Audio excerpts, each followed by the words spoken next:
Hey everyone, it's Kaycienikole, and today we're going to go through a practice where we're going to open up through our hamstrings, but this practice specifically is focused on those who might be more inflexible or have a lot of tightness in the backs of the legs or into the lower back.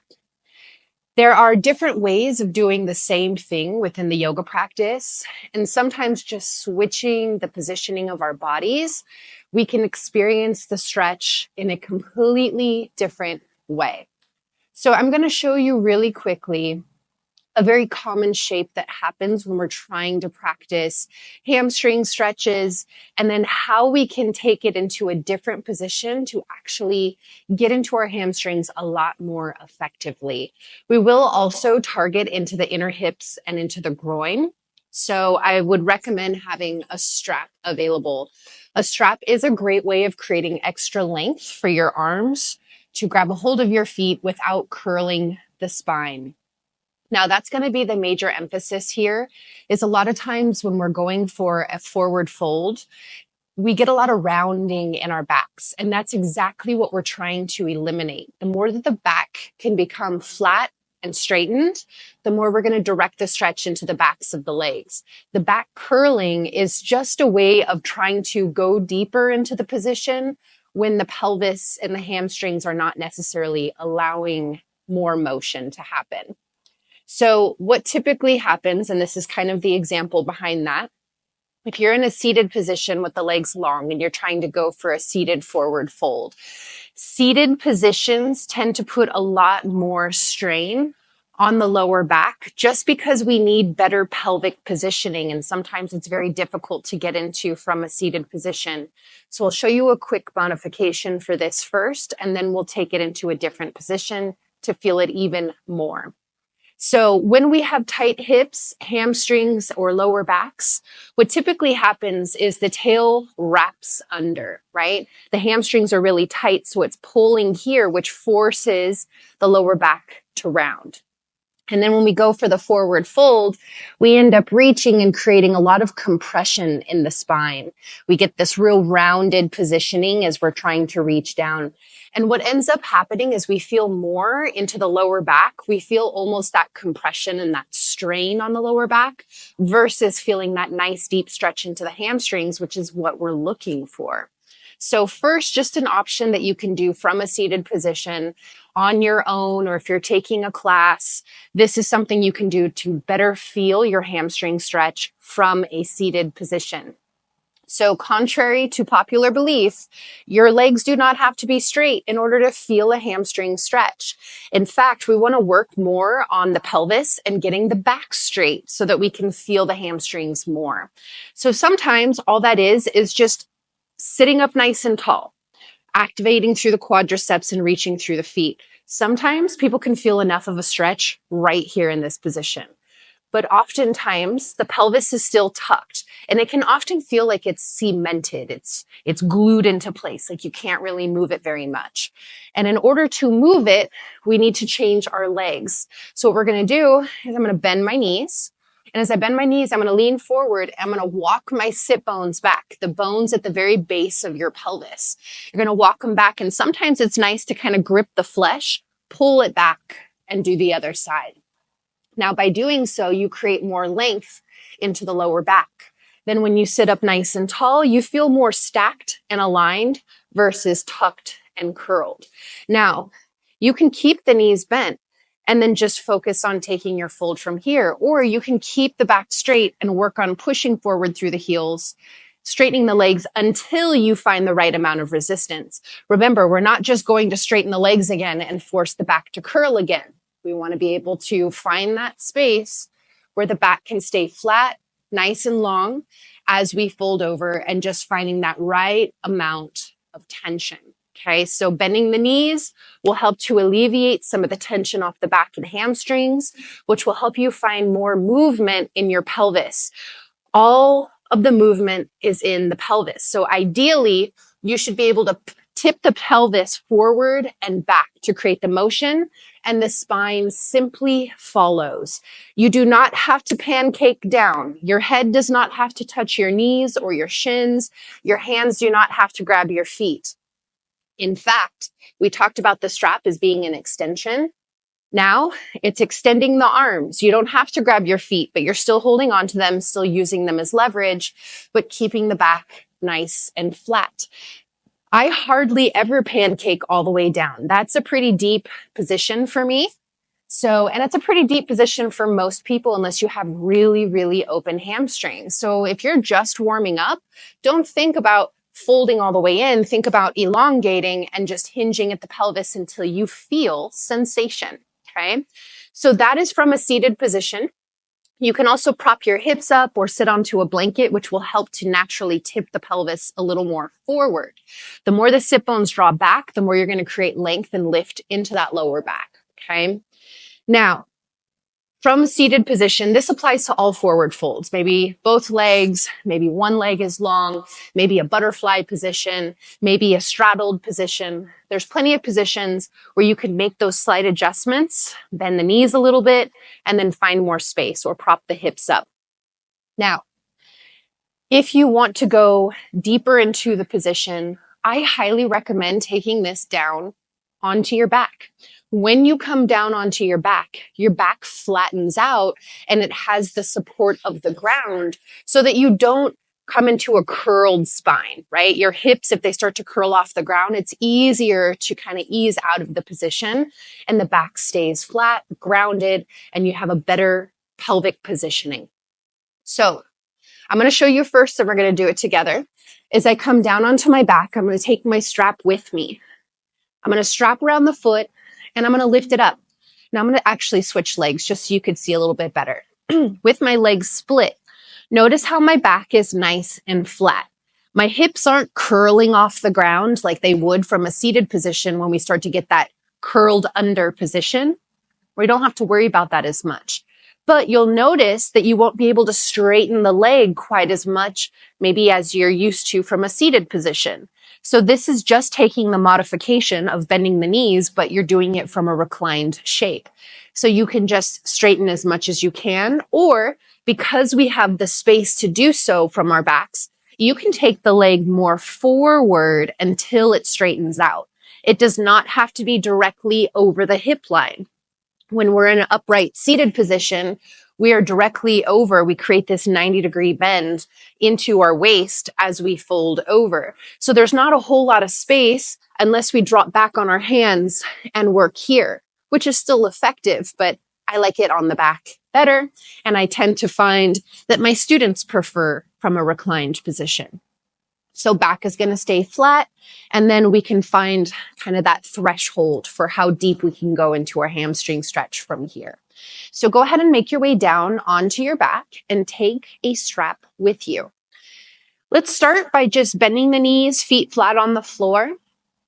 Relax your shoulders. You can set your strap to the side or rest it on you, wherever it's comfortable. We're just going to take a couple grounding breaths, and then we'll start to move into the actual hamstring and inner hip opening. So close your eyes here for a moment, and then relax your breath all the way out. Through the nose, take a slow breath in, fill up your belly, fill up your rib cage, and lift the breath up into your chest and into your shoulders, holding it here at the top. And then just open up your mouth and let it go. One more time, just like that. Slow breath in, filling up gradually.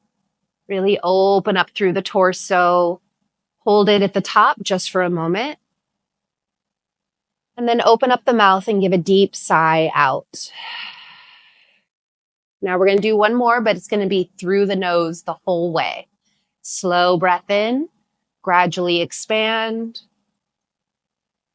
And then keeping the breath through the nose, exhale, slowly melt it all the way back out. And then just try to maintain a nice, easy rhythm with your breath, but keeping it full and expansive so we can keep the oxygen moving into the muscles, especially as they start to feel a little tight. So you can open up through your eyes here. We're going to lift the right knee towards the chest. Take the strap and bring it around the ball of your right foot. I like the ball of the foot because it helps me to bend into my ankle a little bit more, which actually helps me access more length into the lower part of my leg as well, opening up into the calves and Achilles. So begin to extend your right leg towards the ceiling. Once again, it's okay if the leg does not fully extend, if you have it right over the hip. Or take it a little forward and then extend all the way out. Hold on with your hands to either end. And as you do, I want you to hold in a position to where your shoulder blades can still relax at the ground. So if you're reaching so far up that your head kind of comes to the back of the head, your shoulders lift, you're going to put strain on your neck and your shoulders. So lay the head flat, shoulder blades rest down, and just find that positioning and hold it there.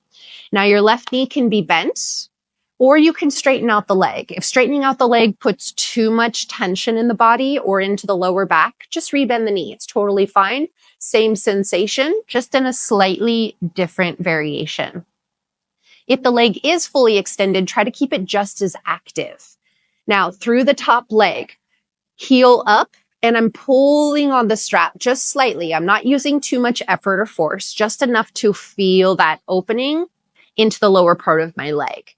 So as I pull it back, relax the shoulder blades, kicking out through the heel, and try to activate through the quadriceps. I can stay here, or if the leg is fully straightened, I might even work on pulling the leg in a little closer towards my torso. From here, try to relax effort, release some tension that you can, and just use only the amount of energy and tension that is necessary here. Once you feel it, notice you don't have to worry about your back lifting off the ground. All you feel now is the back of the leg. So you feel the hamstring stretch way more effectively and from a much more relaxed position. So we're going to give ourselves 3 to 4 breaths right here.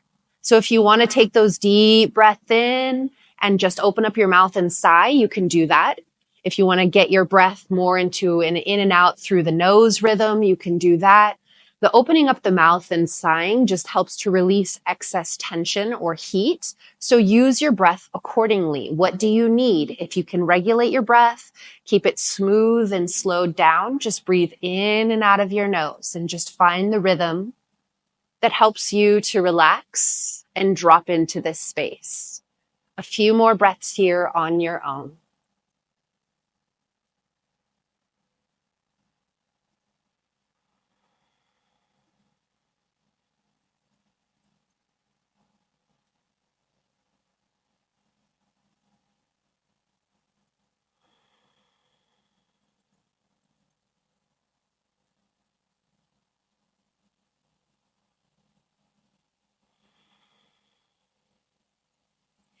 All right. So right now you're feeling into the calf and you're feeling into the hamstrings.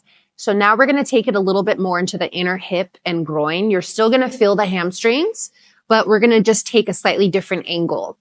So we're going to hold on to both strap ends with the right hand. I want you to extend the arm as much as you can, but keep the shoulder blade rooted into the floor. As you hold on, you're just kind of locking it in place here.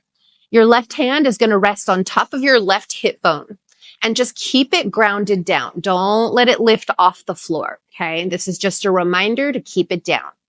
Now, with the top leg, you can turn the toes out to the right slightly so you feel that external rotation in the hip. And then begin to open the leg out to the right side while still pulling it towards the torso.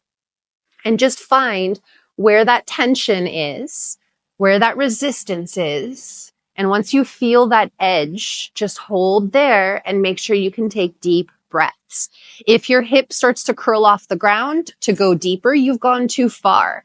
Back it up, hip roots back down, and then let that be your edge. It does not mean you have to get the foot all the way to the ground, okay? The foot can stay hovering. It might only move and open a little bit to the side. That's perfectly fine. The pose is still the pose. It's just different levels of depth, but the sensation is the same. So just listen to your body and feel out where those edges are and respect those boundaries. Breathe into it. So really full breaths in and out of your nose. Remember, you want to bring the oxygen directly into the space that feels tight and resistant. So close your eyes here.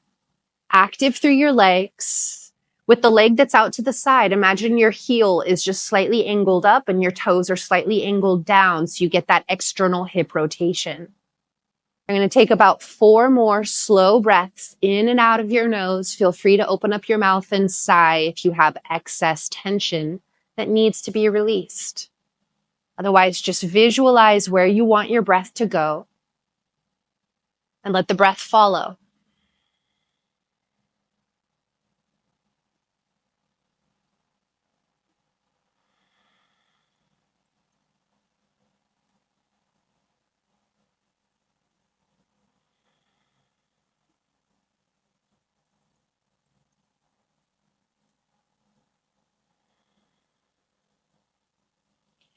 Okay, you're going to use your hand for a little added assistance. We're going to lift the leg all the way back up to center. Now, hold on with both hands. We're going to lift the left knee up, switch your feet. So bring the left foot to the inside, bring it around the ball of your foot, and then your right foot can set down to the floor, or you can stretch it out long. Feel free to kind of shake it out a little bit until you can release. And then hold on to the strap in that position to where your shoulder blades can relax down, finding just the right amount of tension. Either the leg is right above you, maybe it's slightly forward to get the leg more straightened. If the leg is fully straightened, you can draw it in a little bit closer. Try not to tense up in the body. Right leg, either bent or extended out, also nice and active. Take tension out of your face. Give yourself some slow breaths here, in and out of your nose. Relax your eyes, relax your jaw, melt through your shoulders, but keep your legs nice and active. Let's take 4 more breaths in this position.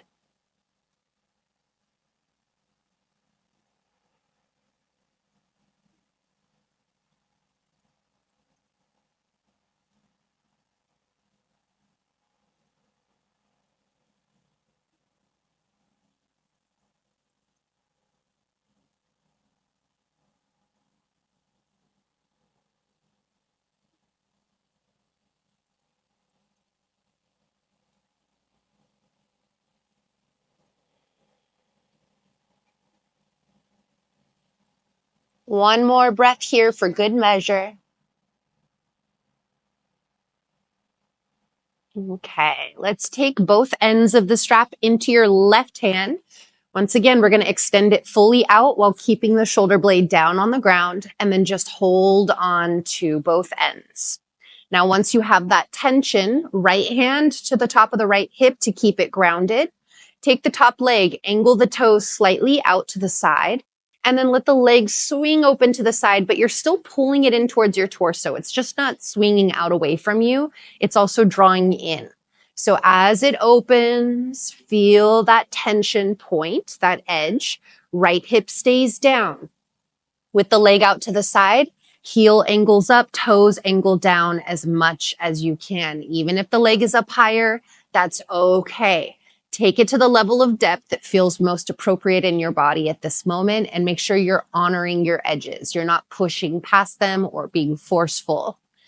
Once you're here, relax your shoulders.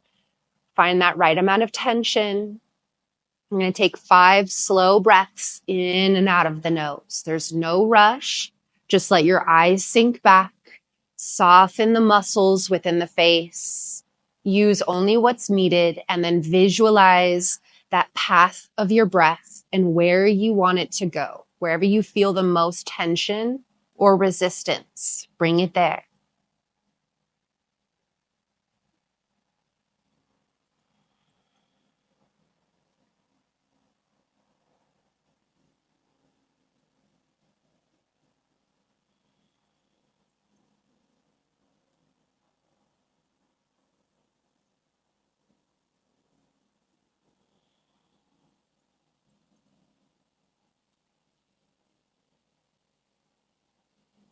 One more deep breath here.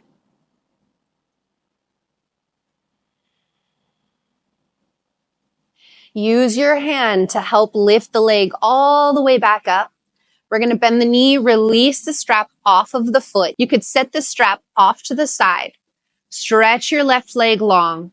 Go ahead and shake out your legs however you'd like. Releasing all that tension. And then hug the knees into the chest.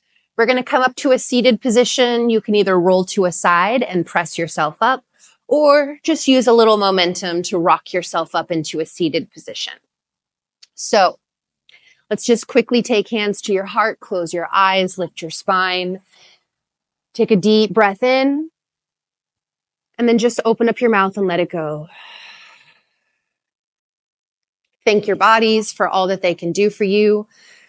Giving yourself that time to get to know your bodies on a deeper level. Thank you so much for allowing me to guide you today. Open up your eyes when you're ready.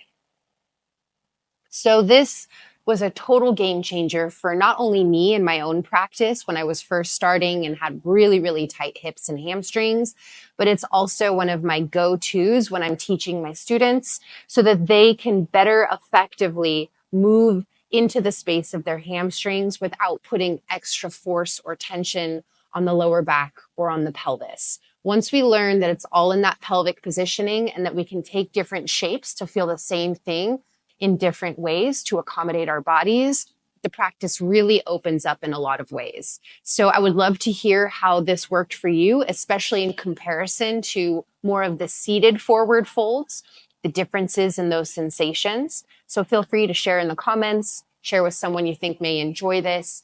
And I'm looking forward to the next time practicing with you. Thank you so much.